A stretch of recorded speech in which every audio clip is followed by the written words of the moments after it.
Avant de commencer, dites-nous en commentaire quelle heure il est et d'où vous nous regardez. Commençons. Certaines décisions changent tout en un seul souffle. Dalton n'avait jamais imaginé que dire oui à la soif d'une enfant mourante le conduirait à ce qu'une femme touche son visage et prononce des mots qui le hanteraient à jamais. La femme apache se tenait devant lui sous un soleil impitoyable, sa main tremblante alors qu'elle s'approchait de sa joue. Et ce qui sortit de ses lèvres n'était ni un appel à l'aide ni de la gratitude pour l'eau qu'il avait donnée. C'était un choix qui n'avait aucun sens. Une déclaration qui transformait sa vie calme et brisée en quelque chose qu'il ne pouvait pas comprendre. Et le plus étrange, c'est qu'elle ne demandait pas. Elle décidait pour eux deux.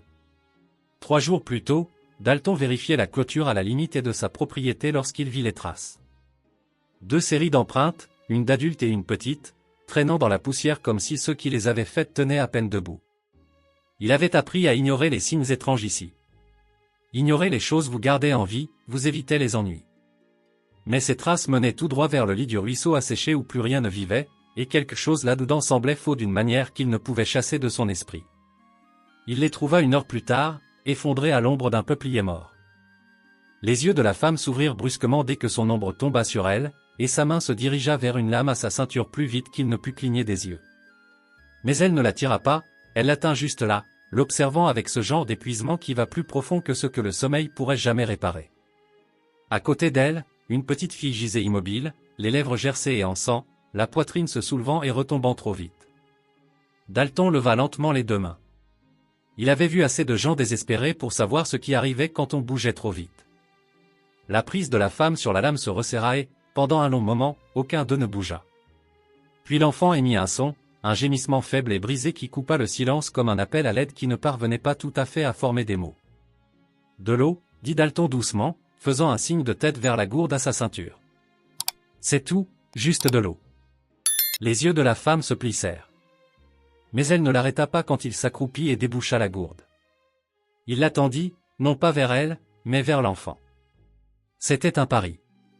La confiance devait commencer quelque part, même si cela pouvait vous blesser. La femme fixa la gourde comme si elle pouvait contenir du poison, puis le regarda comme si elle décidait de le laisser vivre ou non. Finalement, elle l'arracha de sa main et la pressa contre les lèvres de l'enfant.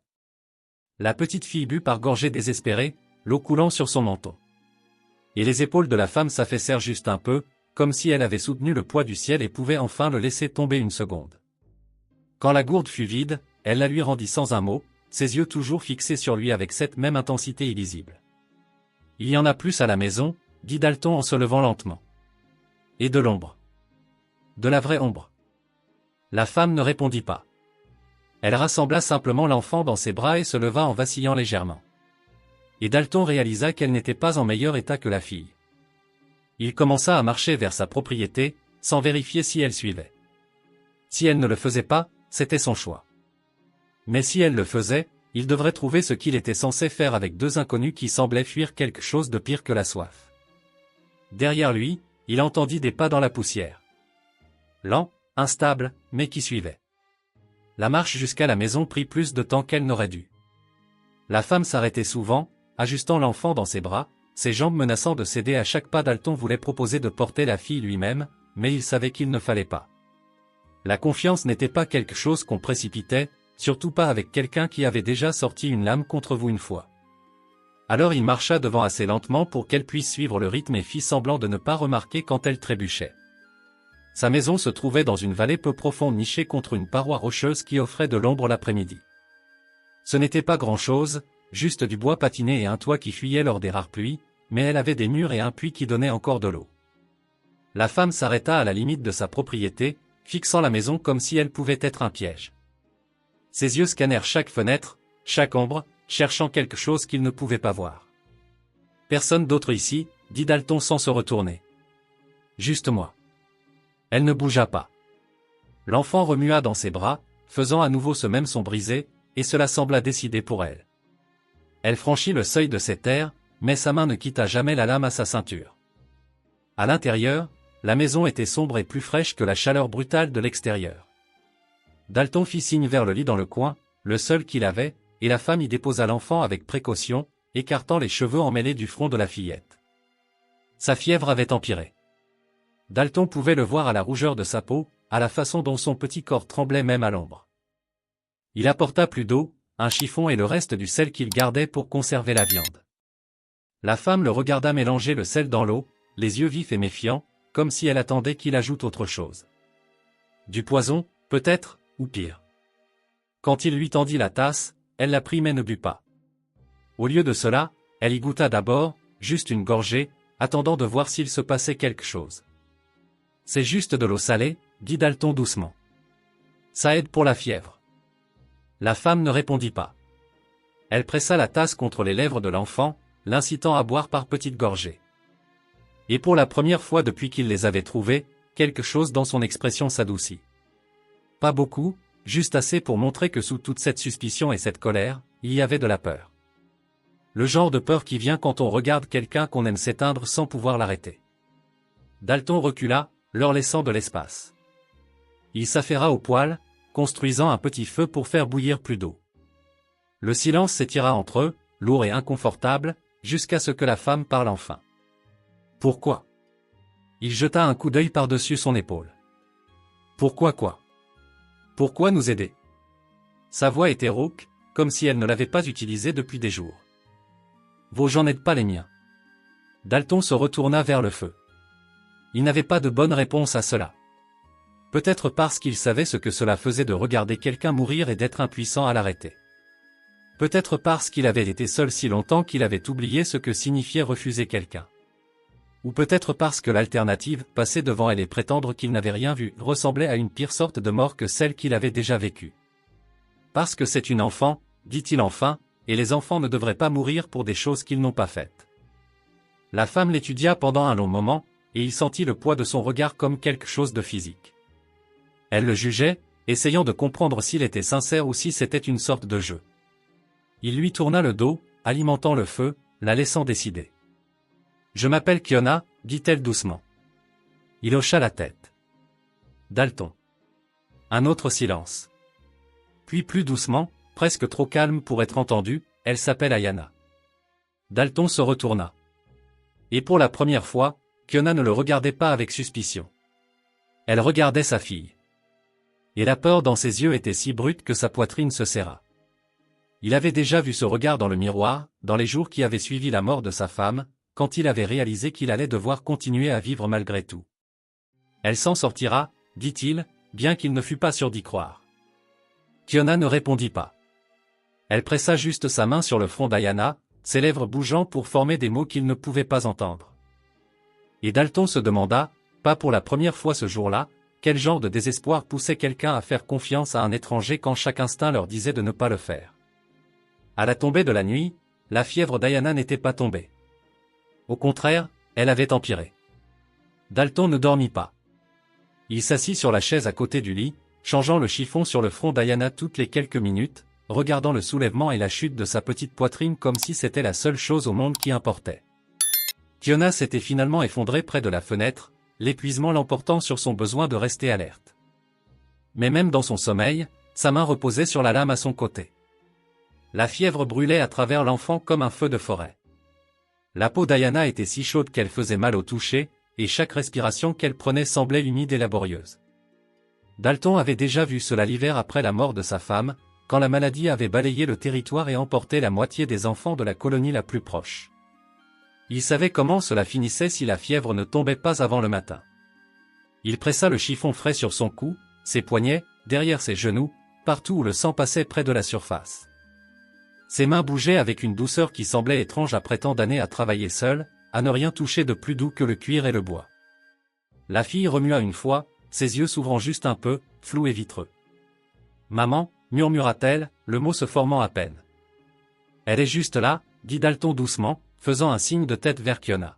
« Elle se repose. »« Repose-toi aussi. » Les yeux d'Ayana se refermèrent, et Dalton sentit quelque chose se fissurer dans sa poitrine. Il avait oublié à quel point les enfants étaient fragiles, combien de place ils prenaient dans une pièce malgré leur taille, comment leur respiration devenait le seul son qu'on pouvait entendre. Vers l'aube, Kiona se réveilla. Elle s'assit brusquement, sa main allant vers sa lame, ses yeux fouillant la pièce jusqu'à ce qu'il trouve Ayana. Quand elle vit Dalton toujours assis là, changeant toujours le chiffon, montant toujours la garde, quelque chose dans son expression changea. la suspicion ne disparut pas entièrement, mais elle s'adoucit sur les bords. « Tu as été éveillé toute la nuit, dit-elle. Ce n'était pas une question. La fièvre est forte, répondit Dalton, sans quitter Ayana des yeux. Je ne peux pas la laisser s'emballer.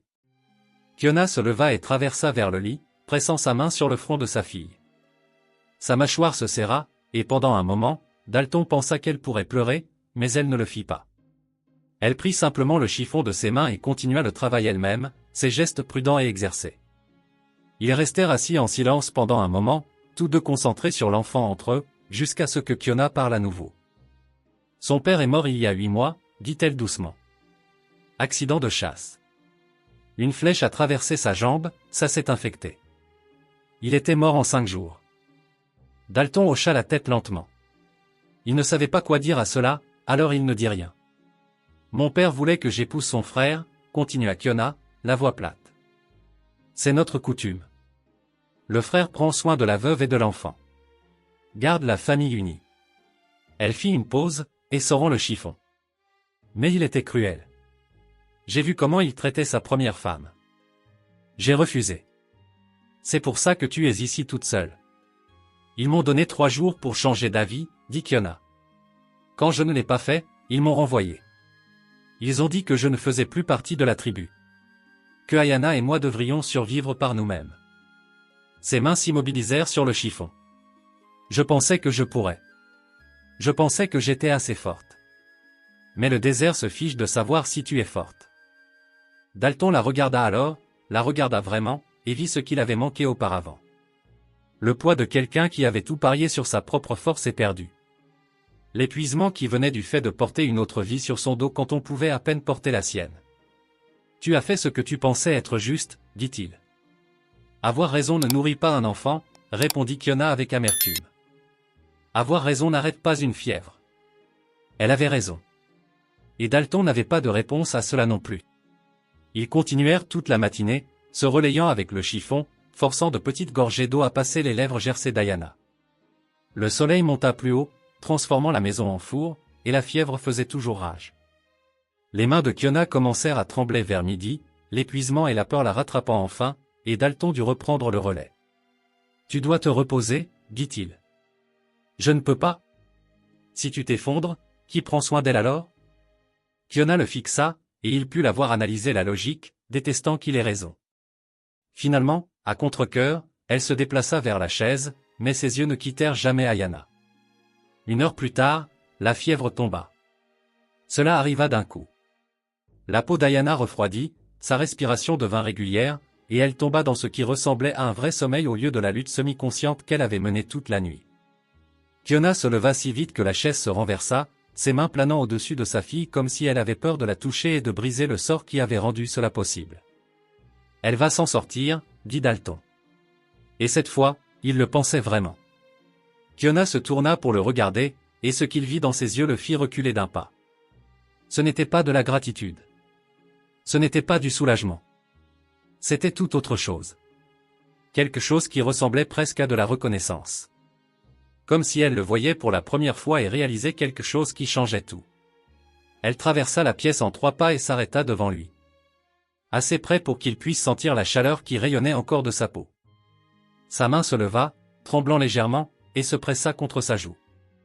Sa paume était rugueuse par le travail, chaude de la veille de fièvre, et ferme malgré le tremblement.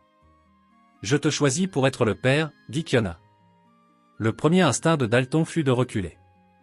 Son second fut de demander si elle avait perdu l'esprit à cause de l'épuisement, mais il ne fit ni l'un ni l'autre. Il resta juste là, figé, avec sa main toujours pressée contre sa joue et ses mots suspendus dans l'air entre eux comme quelque chose de solide et d'inamovible. Quoi, réussit-il finalement à dire? La main de Kiona retomba, mais ses yeux ne quittèrent pas son visage. « Je te choisis pour être le père. Pour Ayana. Pour moi. » Elle le dit comme si c'était la chose la plus logique au monde. Comme si proposer à un étranger était quelque chose que les gens faisaient tous les jours quand leurs enfants se remettaient de la fièvre. « Je ne comprends pas. »« Je n'ai rien, » dit Kiona, sa voix stable malgré le désespoir sous-jacent. Pas de tribu, pas de famille, aucun moyen de la garder en sécurité. Elle fit un geste vers Ayana, dormant toujours paisiblement dans le lit. « Tu lui as sauvé la vie. Tu es resté éveillé toute la nuit pour une enfant que tu ne connais pas. Ça signifie quelque chose. Ça signifie que je ne suis pas un monstre, dit Dalton. Ça ne signifie pas que je suis prêt à être père. Le mot avait un goût étrange dans sa bouche. Père. Il avait pensé l'être un jour, il y a des années, quand sa femme était enceinte et qu'ils avaient parlé de prénoms et de la couleur pour peindre la petite pièce à côté de la chambre. Mais cet enfant n'avait jamais pris une respiration. Et sa femme s'était vidée de son sang avant que le médecin ne puisse arriver, et le mot père était mort avec le 2. Tu le sais déjà, dit Kiona doucement. Tu ne le sais juste pas encore. Dalton se détourna, passant une main dans ses cheveux. C'était insensé. Il leur avait apporté de l'eau et un abri parce que c'était la bonne chose à faire, pas parce qu'il voulait lier sa vie à la leur de façon permanente. Il avait appris sa leçon sur l'attachement, sur le fait de prendre soin de gens qui pouvaient être enlevés en un seul moment de malchance. Je peux travailler, continua Kiona derrière lui. Je peux cuisiner, m'occuper des animaux si tu en as. Je connais les plantes, celles qui guérissent et celles qui blessent. Je peux apprendre à Ayana à faire de même. Nous ne serons pas un fardeau. Ce n'est pas ce qui m'inquiète.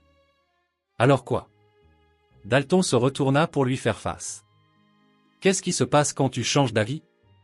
Quand tu réalises que tu ne veux pas être coincé ici avec un pauvre fermier qui n'a même pas pu garder sa propre femme en vie? Les mots sortirent plus durs qu'il ne le voulait, bordés de quelque chose d'amer qu'il avait enfoui profondément et qu'il pensait avoir oublié. Mais Kiona ne broncha pas. Elle le regarda simplement avec ses yeux sombres et illisibles et dit. Qu'est-ce qui se passe quand toi tu réalises que tu ne peux pas faire ça? Que tu ne veux pas la responsabilité de l'enfant de quelqu'un d'autre? C'est différent. Pourquoi? Parce que c'est toi qui prends le risque? Kiona secoua la tête. Je risque plus que toi. Si ça ne marche pas, je n'ai nulle part où aller. Personne vers qui me tourner. Tu peux partir à tout moment. Moi, je ne peux pas. Elle avait raison. Et cela rendait la chose pire d'une certaine manière. Parce que s'il disait oui, il serait celui avec tout le pouvoir dans cet arrangement. Et le pouvoir sur des gens qui n'en avaient aucun était le genre de chose qui corrompait même les bonnes intentions. Il l'avait vu arriver. Bon sang, il avait vu son propre père se transformer en quelque chose de cruel et tordu après la mort de sa mère, utilisant son autorité sur Dalton et sa sœur comme une arme pour les garder dans le rang. Je ne te forcerai pas, dit Kiona plus doucement. Si tu veux que nous partions quand Ayana sera assez forte, nous partirons. Je trouverai un autre moyen. Elle fit une pause. Mais je te demande d'y réfléchir. Pas parce que j'attends quoi que ce soit de toi, mais parce que j'ai vu quelque chose en toi la nuit dernière que je n'ai pas vu depuis longtemps. Une gentillesse sans condition, et ça vaut plus que tu ne le penses. Dalton regarda Ayana, dormant toujours, son petit visage enfin paisible au lieu d'être tordu par la douleur de la fièvre. Puis il regarda Kiona, se tenant là avec sa colonne vertébrale droite et son menton levé, malgré le fait qu'elle demandait quelque chose que la plupart des gens n'envisageraient même pas d'offrir. Et il pensa aux années qu'il avait passées seul dans cette maison. Le silence qui était devenu si familier qu'il le remarquait à peine. La façon dont les jours se fondaient en un néant gris où la seule chose qui marquait le temps était le changement des saisons. Si je dis oui, dit-il lentement, ce n'est pas parce que j'attends quoi que ce soit de toi non plus. Tu n'es pas une servante que je recueille, et je ne vais pas prétendre que c'est quelque chose que ce n'est pas. Qu'est-ce que c'est alors? De la survie, dit Dalton, pour nous tous. J'ai été seul assez longtemps pour savoir que ce n'est pas une façon de vivre, et vous avez besoin de sécurité. Alors peut-être qu'on s'aide mutuellement, mais il doit y avoir des règles. Du respect, des limites. Kiona hocha la tête. Je suis d'accord. Tu dors dans le lit avec Ayana. Je prendrai le sol. D'accord. Personne ne touche l'autre sans permission. D'accord. Et si l'un de nous change d'avis, on en parle. Honnêtement. Pas de fuite dans la nuit. Pas de prétendre que tout va bien quand ce n'est pas le cas. Kiona tendit la main, et Dalton la fixa un instant avant de la prendre. Sa poigne était ferme, calleuse par le travail et stable. Cela ressemblait à sceller quelque chose de plus permanent qu'il ne l'avait prévu, mais il ne lâcha pas. Alors nous avons un arrangement, dit Kiona. Et Dalton se demanda, pas pour la première fois, s'il venait de prendre la meilleure décision de sa vie, ou de commettre la plus grande erreur. 3 jours passèrent, et la maison qui avait été silencieuse pendant des années commença à se remplir de sons dont Dalton avait oublié l'existence. Le doux bruit de petits pieds le matin. Le murmure d'une voix de femme chantant quelque chose dans une langue qu'il ne comprenait pas. Le raclement d'une cuillère en bois contre une marmite. Le bruissement du tissu qu'on raccommode. La respiration calme de gens qui existaient dans le même espace sans avoir besoin de remplir chaque silence avec des mots. Ayana récupéra plus vite qu'il ne l'avait prévu. Le deuxième jour, elle était assise, l'observant avec de grands yeux curieux qui lui rappelaient douloureusement sa femme. Le troisième, elle était debout, vacillant légèrement, mais déterminée, tendant la main vers des objets juste pour prouver qu'elle le pouvait. Kiona restait proche, toujours à portée de bras. Mais Dalton remarqua qu'elle le regardait tout autant qu'elle regardait sa fille. Il avait commencé à apprendre à Ayana des mots simples, rien de formel, juste pointer des objets et dire leur nom pendant qu'ils étaient assis sur le porche dans la fraîcheur du soir. Elle les répétait avec un léger accent qui rendait les mots ordinaires plus jolis qu'ils n'avaient le droit de l'être.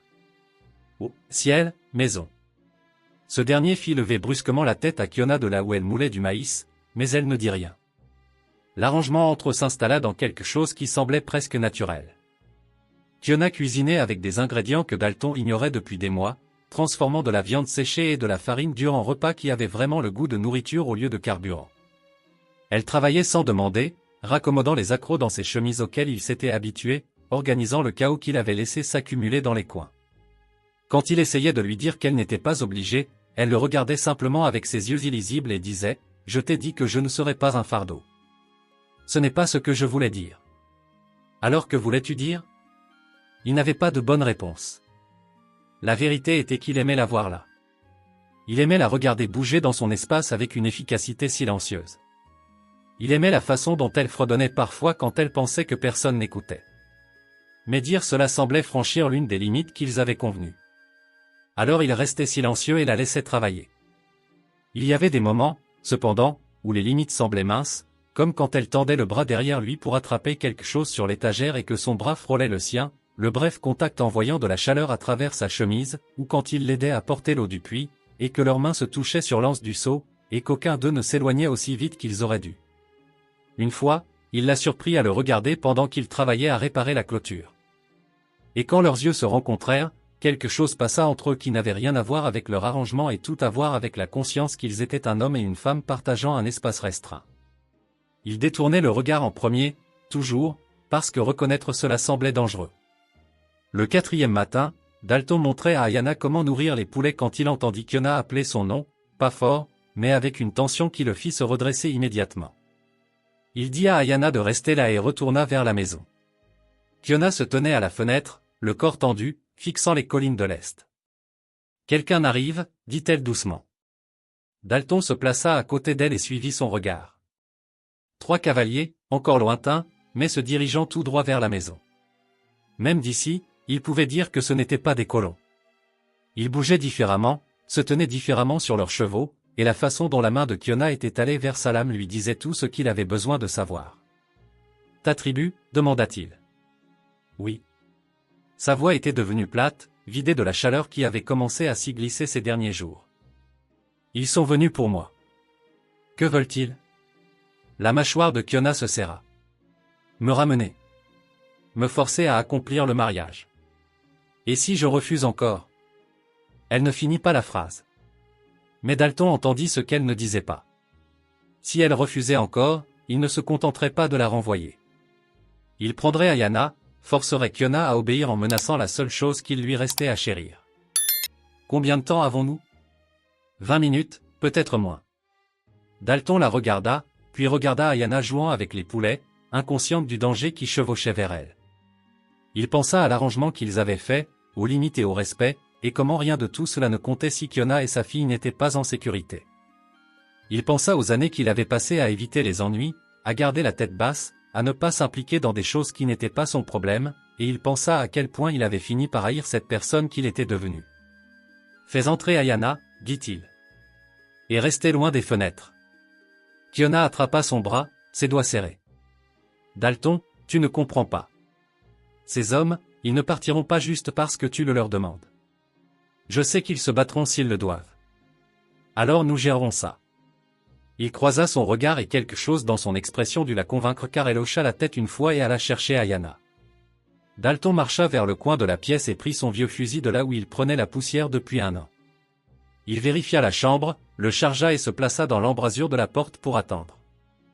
Les cavaliers étaient plus proches maintenant, assez proches pour voir leur visage, et Dalton réalisa avec quelque chose proche de la certitude que l'heure suivante déciderait si son arrangement avec Kiona survivrait ou finirait dans la violence. Les 3 cavaliers s'arrêtèrent à 50 pas de la maison. Ils restèrent sur leurs chevaux avec le genre d'immobilité qui venait d'une confiance absolue, comme des hommes à qui on n'avait jamais dit non, et qui ne s'attendaient pas à commencer à l'entendre maintenant. Celui au centre était plus âgé, peut-être 40 ans, avec des cicatrices courant le long de son bras gauche et un visage qui semblait avoir été taillé dans la pierre. Les 2 autres étaient plus jeunes, plus larges, avec le genre de carrure qui venait d'une vie de travail physique. Dalton sortit sur le porche, le fusil tenu lâchement, mais prêt. Il ne le pointa sur personne. Pas encore. Ce serait une déclaration, et les déclarations avaient le don de transformer les conversations en violence plus vite que nécessaire. C'est une propriété privée, dit Dalton, sa voix portant à travers la distance. Déclarez vos affaires ou passez votre chemin. L'homme au centre descendit de son cheval, ses mouvements délibérés et posés. Nous sommes ici pour la femme et l'enfant, Kiona. Elle appartient à notre tribu. Les gens n'appartiennent à personne. Nos coutumes ne sont pas vos coutumes. L'homme fit un pas en avant. On lui a donné le choix. Elle a fait le mauvais. Maintenant elle doit en affronter les conséquences. Il me semble qu'elle a fait son choix et que vous ne l'avez pas aimé, dit Dalton. Ce n'est pas la même chose que de faire le mauvais choix. La mâchoire de l'homme se serra, mais sa voix resta égale. Vous ne comprenez pas ce qui est en jeu ici. C'est une question d'honneur, d'obligation familiale. Elle a des responsabilités qu'elle essaie d'éviter. Sa responsabilité est envers cette petite fille à l'intérieur, dit Dalton. Tout le reste passe après. L'enfant a besoin d'un père. Un vrai père de son propre peuple, pas un étranger qui recueille les âmes perdues parce qu'il se sent seul. Les mots frappèrent plus fort que Dalton ne voulait l'admettre, mais il ne le laissa pas paraître sur son visage. Cette fille a un père maintenant. Moi. Et à moins que Kiona ne me dise le contraire, aucune d'elles ne va nulle part. L'homme l'étudia pendant un long moment, et Dalton put le voir mesurer, calculer jusqu'où il pouvait pousser avant que cela ne se transforme en quelque chose qui ne pourrait être annulé. Finalement, il se tourna légèrement et cria vers la maison, « Kiona, sors. Parlons comme des gens raisonnables. » La porte s'ouvrit, et Kiona émergea. Elle avait laissé Ayana à l'intérieur. Et Dalton pouvait voir la peur dans ses yeux, même si elle gardait sa colonne vertébrale droite et le menton levé. Elle se positionna à côté de Dalton, assez près pour que leurs épaules se touchent presque, et fit face aux 3 hommes. « Takakota » dit-elle, et Dalton entendit l'histoire dans la façon dont elle prononçait le nom. Ce n'était pas n'importe quel guerrier. C'était l'homme que son père avait voulu qu'elle épouse. « Tu as causé assez de problèmes, » dit Takakota. « Il est temps de mettre fin à cette folie et de rentrer à la maison. Ta fille a besoin de stabilité. Elle a besoin de grandir parmi son peuple, d'apprendre nos coutumes. Elle a besoin de sécurité, répondit Kiona. Et je ne trouverai pas ça avec toi. Je n'ai jamais levé la main sur une femme. Ta première femme dirait le contraire si elle pouvait parler depuis sa tombe. L'accusation resta suspendue dans l'air comme de la fumée.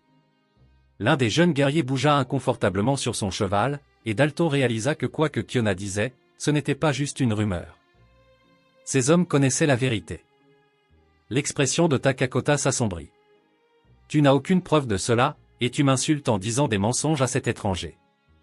J'ai vu les bleus, dit Kiona, sa voix stable malgré le tremblement de ses mains. Je l'ai aidé à les cacher. Alors ne reste pas là à me dire que tu n'as jamais blessé personne quand nous savons tous les deux de quoi tu es capable. Takakota fit un autre pas en avant, et Dalton leva le fusil juste un peu, assez pour rendre son intention claire. Le guerrier s'arrêta, ses yeux passant de Kiona à Dalton et inversement. Alors c'est ton choix, demanda Takakota. Tu préférerais vivre avec un homme blanc plutôt que de retourner vers ton peuple?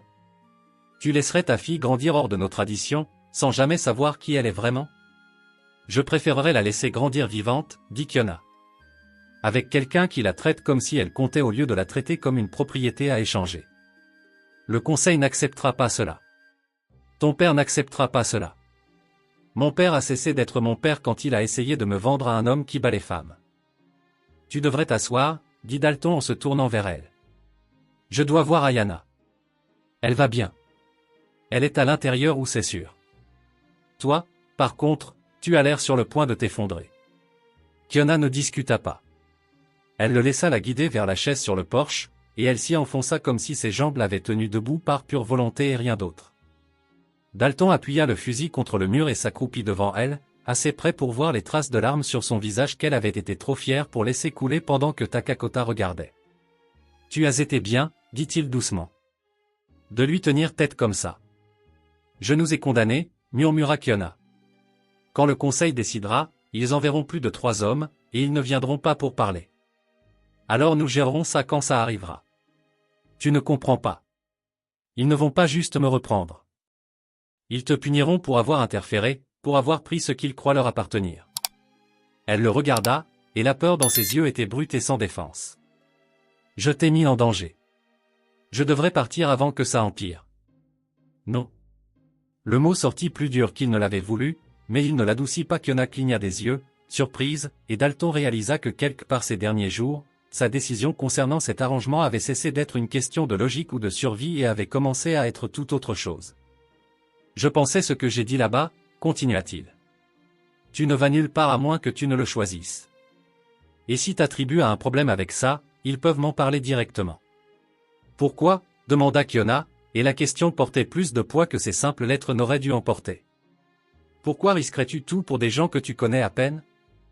Dalton se leva et alla au bord du porche, regardant la terre qu'il avait travaillée seul si longtemps qu'elle avait commencé à ressembler à une prison plutôt qu'à un foyer. Ma femme, dit-il enfin. Sarah.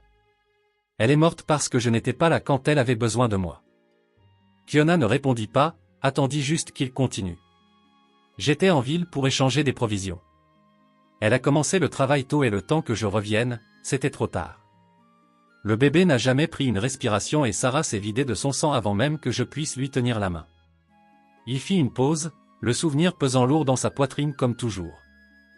J'ai passé des années après ça à éviter les gens, à éviter les liens parce que je me disais que si je ne tenais à personne, je ne pourrais plus les laisser tomber.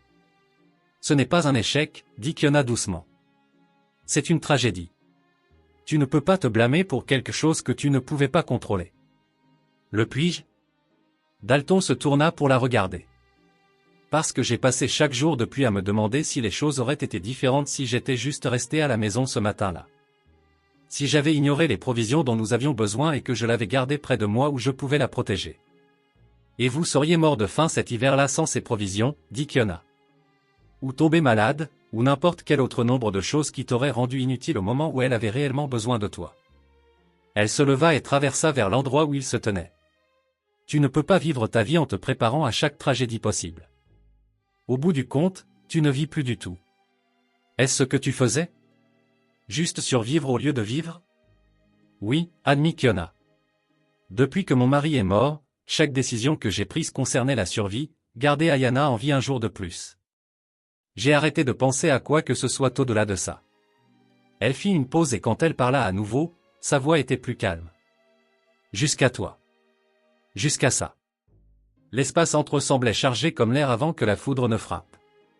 Dalton pouvait sentir la chaleur rayonner de sa peau, pouvait sentir la faible odeur de sauge et de fumée qui s'accrochait à ses cheveux. Un pas en avant et il pourrait la toucher. Un mot et il pourrait franchir toutes les limites qu'ils avaient établies. Mais il ne le fit pas. Takakota a dit quelque chose qui me préoccupe, dit Dalton à la place.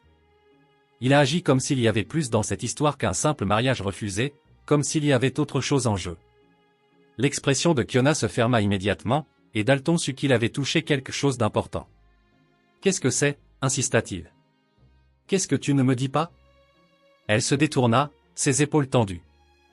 Pendant un long moment, elle ne parla pas, et Dalton pensa qu'elle pourrait refuser de répondre entièrement. Puis, doucement, presque trop doucement pour être entendue. « Mon mari n'a pas été tué dans un accident de chasse. » Dalton s'immobilisa. « Quoi ?» Les mots furent comme une gifle, et la main de Takakota alla vers la lame à son côté. Les deux jeunes guerriers se tendirent, prêts à suivre son exemple. Le doigt de Dalton alla vers la gâchette et il sentit cette clarté froide familière qui venait avant la violence. La façon dont le temps semblait ralentir et chaque détail devenait net et immédiat. « Vous devez partir, dit Dalton doucement. Maintenant, avant que cela ne devienne quelque chose qu'aucun de nous ne peut reprendre. Takakota le fixa et Dalton put voir le calcul se faire derrière ses yeux. 3 contre 1, mais l'un avait un fusil et le terrain élevé, et les 3 devraient charger à travers un espace découvert pour l'atteindre. Ce ne serait pas propre. Quelqu'un mourrait. Peut-être plus d'une personne. Et il n'y avait aucune garantie que ce soit l'homme avec le fusil. Ce n'est pas fini, dit finalement Takakota. Le conseil décidera de la suite.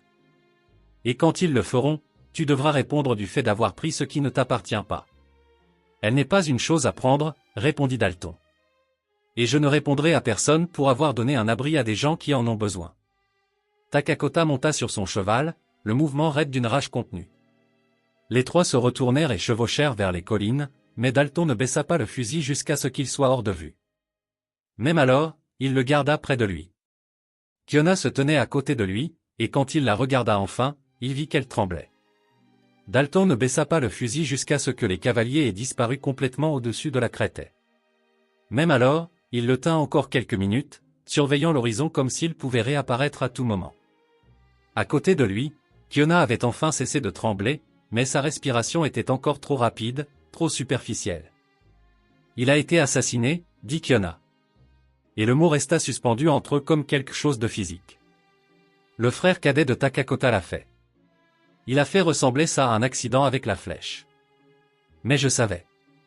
Je les ai vus se disputer la veille. J'ai entendu mon mari refuser de céder nos droits sur la terre à la famille. Elle enroula ses bras autour d'elle-même. Mais je ne pouvais pas le prouver.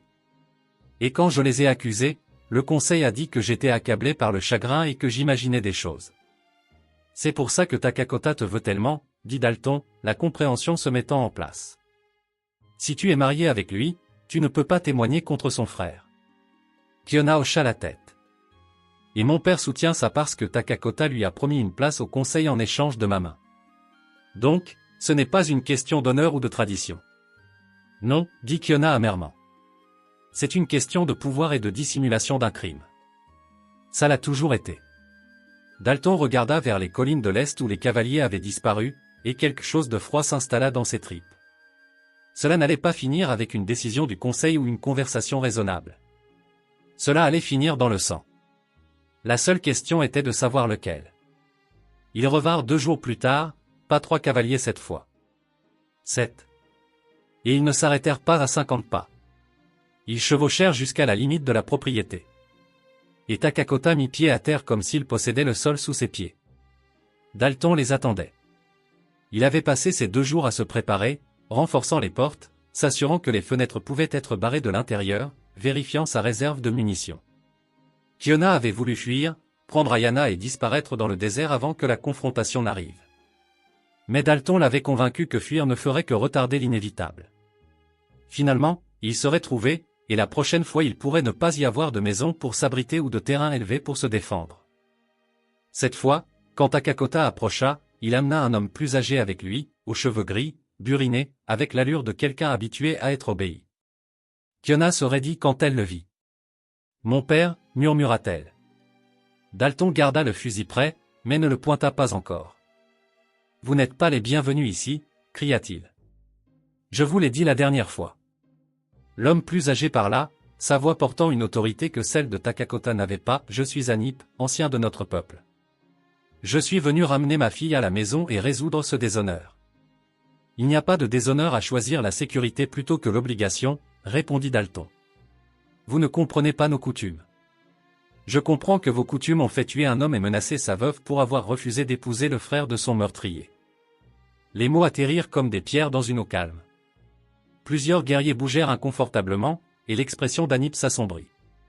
Mais c'est Takakota qui réagit, sa main allant vers sa lame. « Tu m'accuses de... »« J'accuse ton frère, » dit Kiona, s'avançant avant que Dalton ne puisse l'arrêter. « Je l'accuse de meurtre, et je t'accuse de le protéger, et j'accuse notre père de me vendre pour garder sa cachée. » Le visage d'Anip devint rigide. « Tu n'as aucune preuve. »« J'ai la vérité, » dit Kiona. « Et des témoins. 2 d'entre eux. » Elle pointa les jeunes guerriers qui étaient venus avec Takakota la première fois. « Ils étaient là. Ils ont vu la dispute entre mon mari et ton frère. Ils ont entendu les menaces et ils savent que la flèche qui l'a tué n'a pas été placée par accident. Les deux hommes qu'elle avait pointés se regardèrent, puis regardèrent le sol, et leur silence fut une réponse suffisante. « Parlez, commanda Anip. Est-ce que ce qu'elle dit est vrai ?» Le plus jeune des deux guerriers déglutit difficilement. « Nous les avons vus se disputer, mais nous n'avons pas vu. »« Vous en avez vu assez ?» l'interrompit Kiona. « Vous en avez vu assez pour savoir que quelque chose n'allait pas. Et vous n'avez rien dit parce que vous aviez peur, tout comme tout le monde. » Les mots restèrent suspendus dans l'air et Dalton regarda l'expression d'Anip passer de la colère à quelque chose de plus compliqué. Le doute peut-être, ou la reconnaissance que sa fille n'allait pas reculer cette fois. « Même si c'était vrai, dit Anip prudemment. Tu es toujours lié par la loi tribale. Tu ne peux pas simplement t'éloigner de tes responsabilités. Regarde-moi, dit Kiona. Je l'ai déjà fait. Et l'enfant, elle appartient à son peuple. Elle appartient à sa mère, dit Dalton, se plaçant à côté de Kiona et de son père. Et c'est moi maintenant, que vous l'acceptiez ou non. Takakota rit, dur et amer. Tu penses que revendiquer la paternité change quoi que ce soit? Tu penses que cela fait de toi de la famille? Je pense, dit Dalton lentement, que la famille n'est pas une question de sang. C'est une question de qui se présente, qui reste, qui choisit de prendre soin quand il serait plus facile de partir. Il regarda Kiona. Puis de nouveau Takakota. Et je l'ai choisi chaque jour. C'est plus que ton frère n'a fait. Plus que ce que tu as fait. Pendant un long moment, personne ne bougea. Puis Anip se tourna vers Takakota et dit quelque chose dans leur langue. Bas et tranchant. La mâchoire de Takakota se serra, mais il ne discuta pas. L'ancien regarda Kiona une dernière fois, et quelque chose dans ses yeux s'adoucit juste un peu. Tu as toujours été têtu, dit-il doucement. Comme ta mère. Puis il monta sur son cheval et s'éloigna. Les autres suivirent, y compris Takakota, bien qu'il lança un dernier regard venimeux par-dessus son épaule avant de disparaître au-dessus de la crête. Quand ils furent partis, les genoux de Kiona flanchèrent. Dalton la rattrapa avant qu'elle ne touche le sol, et elle s'accrocha à lui comme s'il était la seule chose solide dans un monde qui avait essayé de la déchirer. Il la tint, sentant ses larmes tremper sa chemise. Et il réalisa que quelque part au cours de la semaine passée, ces deux personnes avaient cessé d'être des étrangers et avaient commencé à être tout autre chose. Merci, murmura Kiona contre sa poitrine. Tu n'as pas à me remercier d'avoir fait ce qui est juste. Je ne te remerciais pas pour ça. Elle se recula juste assez pour le regarder, ses yeux rouges mais clairs. Je te remerciais d'être le père que j'ai choisi. Celui qu'Ayana mérite. Celui dont je ne savais pas que nous avions besoin jusqu'à ce que tu sois là. Derrière eux, la porte s'ouvrit et Ayana passa la tête. Quand elle vit que les hommes étaient partis, elle courut vers eux deux, enroulant ses petits bras autour de leurs jambes. Dalton se pencha et la prit dans ses bras, l'installant contre sa hanche comme si c'était la chose la plus naturelle au monde. Et peut-être que ça l'était. Peut-être est-ce à cela que ressemblait la famille quand on arrêtait d'attendre qu'elle suive des règles et qu'on la laissait simplement devenir ce qu'elle devait être. Maison, demanda Ayana, regardant entre eux. Kiona sourit à travers ses larmes et toucha le visage de Dalton. Le même geste qu'elle avait fait il y a quelques jours quand tout avait changé. Oui, dit-elle doucement. Maison. Et Dalton, qui avait été seul si longtemps qu'il avait oublié ce que ce mot signifiait, comprit enfin que la maison n'était pas un endroit. C'étaient les gens que vous choisissiez de garder en sécurité. Ceux qui vous choisissaient en retour. Si vous avez aimé cette histoire, cliquez sur la vidéo sur votre écran maintenant pour regarder un autre récit puissant de la frontière où des choix inattendus changent tout. N'oubliez pas de vous abonner et pensez à laisser un super chat pour nous aider à vous apporter plus d'histoires comme celle-ci. Votre soutien signifie tout pour nous.